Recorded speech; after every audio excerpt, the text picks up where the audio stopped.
What's going on, my lovelies? It's Kyle here. So, I want to talk about meditation today. Because I'm sure many of you know, a lot of talk about it today. A lot of benefits that have been proven scientifically, and also as examples in countless people's lives of meditation or meditative practices. You can argue that there's many different types, many different forms. But ultimately, it benefits us all. It's very healthy. It's very good for our minds, for our hearts, for our bodies, our entire beings, everything. Very beneficial. So I want to focus this video on those of you who have ADHD, who are very restless, because I'm the same way.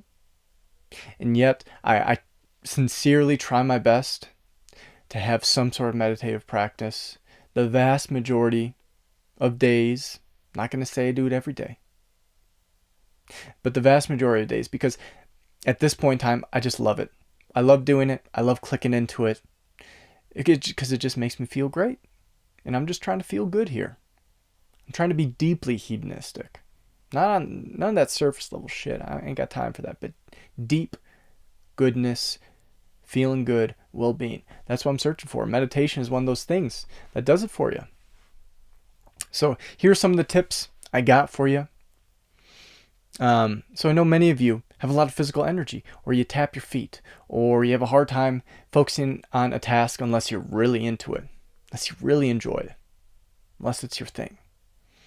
But here's some things that work for me. So since many people with ADHD, they got a lot of physical energy. They got to move. The first thing I do, especially if I'm feeling excessively pent up, is that first and foremost, I get my energy out. I get a workout in. I go for a run, or go for a cold dips or heat sauna, something to challenge my body, or fast for a little bit. Maybe not eat as much food so I don't have as much energy in my system. But you gotta tune into your body and see what's best for you in this situation. You might find that you have a quieter mind. You're able to focus a little bit more when you have a little bit of food. It also might depend on the food. I myself, I fast the majority of the day because I just feel like I'm more clear-headed. I feel like I just function better. I feel like I have more energy. And I have more sustained energy. So that's one aspect that I do. So first, movement, run, work out, get that energy out, release that pent-up energy. Number one, release that pent-up energy. From there, if you're feeling a little bit more, you still got a little energy, you still feel like you can't sit still, do a meditative movement first and foremost. And the general pattern here is that we're going to start with meditations that are very physical, that are very direct, that you use your body for, that are very engaging. And then from there, we can sink lower and lower and lower and lower into deeper states of meditation that aren't as focused on our physicality, right? So we can think of this as like walking meditation. So that's one thing. You can do some walking meditation. Just walk. Tune into your senses. Really tune into your physicality. What are you seeing? What are you experiencing? Feeling the weight on your feet as you walk. Perhaps as you walk, you do each step.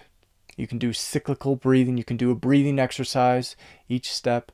1, 2, 3, 4. Hold it for 1, 2, 3, 4 steps. Release for 4 steps.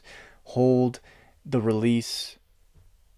Empty lungs for 4 steps, and repeat the process. So you can while you're doing a walking meditation, you can incorporate breathing exercises into it.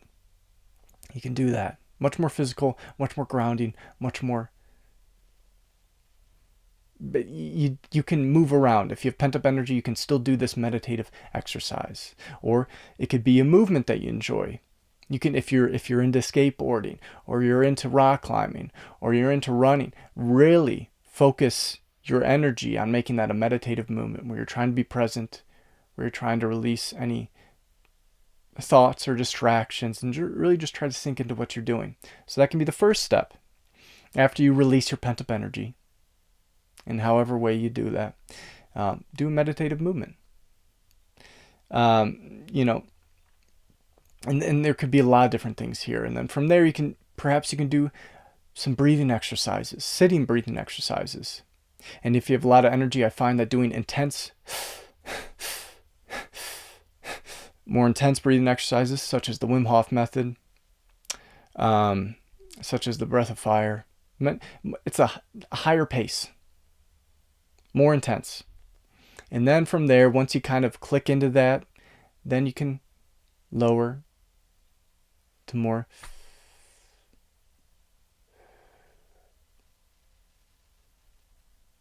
simple, more quiet breathing exercises. And instead of holding pace, counting in your head, perhaps you count to your heartbeat. And this will force you to really tune into your body, to really listen to that heartbeat, because it's not very easy at first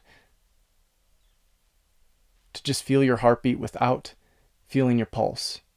Might be a challenge at first. And there's different ways to do that. So you can plug into that, and you can count your heartbeat as you do cyclical breathing, as you do breathing exercises to a count, and that'll help you tune into your body and help really hone in on your focus, and make it. And it's and before, this is much more concrete. You're moving your body in a certain way. We're going to focus on that meditative movement. Now we're going to focus on more subtle aspects of your body, such as your heartbeat, slowing your breathing, trying to relax it, really trying to enter that deeper state. And from there, you can start to do more sitting meditation, where perhaps you're not tuned into your heartbeat as much. Perhaps you're just focusing on your breath.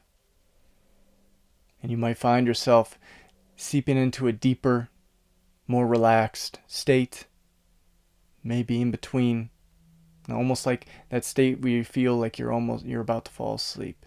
More relaxed, more and more deep. And from there, you can try to go into meditations that are less physical, where you're not tuned into your body as much. You can try your best to sit in the space in between thoughts, tune into that spaciousness, expand that spaciousness within you. Focus on your presence. Perhaps you can do visualization techniques, or Kriya Yoga. Many different ways. But ultimately, what I really what has helped me best is first identify and keep track of this, keep tabs. What diet or what are you going to do beforehand that will help you get into a meditative mindset a little bit easier? Keep track of it. Experiment. See, it's like, if I eat a little bit beforehand, is that good? What types of food does it help me to really sink into that? Is it best for me to fast a little bit? Maybe not eat right beforehand? Is it best for me to do a certain exercise? You need to find out what works for you. But ultimately, I'm going to find the path of releasing that pent-up energy, doing a meditative movement. Then you can start tuning into your body in more direct, like breathing exercises, tuning into your heartbeat, a little walking meditation. Qigong, I know a lot of people like to do. And from there, then you can do sitting meditation. And then from there, you can kind of go deeper and deeper to the point where you're not doing as meditative exercises that aren't as physical. So that's how it works for me. Start intense, and then sink lower and lower and lower and lower into deeper meditative states. And you might find that some days it's just not going to happen. Or it might be so difficult to get to that state. But you clicked into a meditative movement that day. That's wonderful. That's great. Or perhaps you don't even click into the meditative movement, but you release that pent-up energy. That's great. That's incredible. And as you stick with this process and this pattern, I guarantee you, and you tune in to what allows you to enter those meditative states more and more as time. You need to keep track of it. It's not, you don't need to write it down, but just, Stay present with it. See what works. Experiment a little. And as time goes on, you're going to be able to click into those meditative states easier and easier and easier. And you'll probably find the practice in itself to be blissful and joyful and something that you truly love. But you got to get over that hump a little bit. You got to try it. And you got to be disciplined at first, especially if this is something hard for you. Right? But it's all going to depend on you. Everybody's different. I'm not going to say that this is exactly the way for you, but this is the way for me. And hopefully you might be able to take something from this. Sure hope you do. Anyways, to the restless souls, to those with ADHD, or perhaps you're just watching this because you might want to help somebody else who has a restless physical disposition and they're still looking to get into meditation.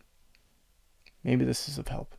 But if you made this far and you like the video, feel free to like. Feel free to drop a comment. Let me know what you think. Let me know what you do yourself. I'm always trying to learn. I'm always trying to experiment with new techniques, new ways of learning how to meditate, or drop it deeper and deeper into these meditative states, given my disposition. And if you feel like subscribing, hit that subscribe button. Always appreciate it. I'll end it there. Hope you're having a lovely day wherever you're at in the world. And until next time.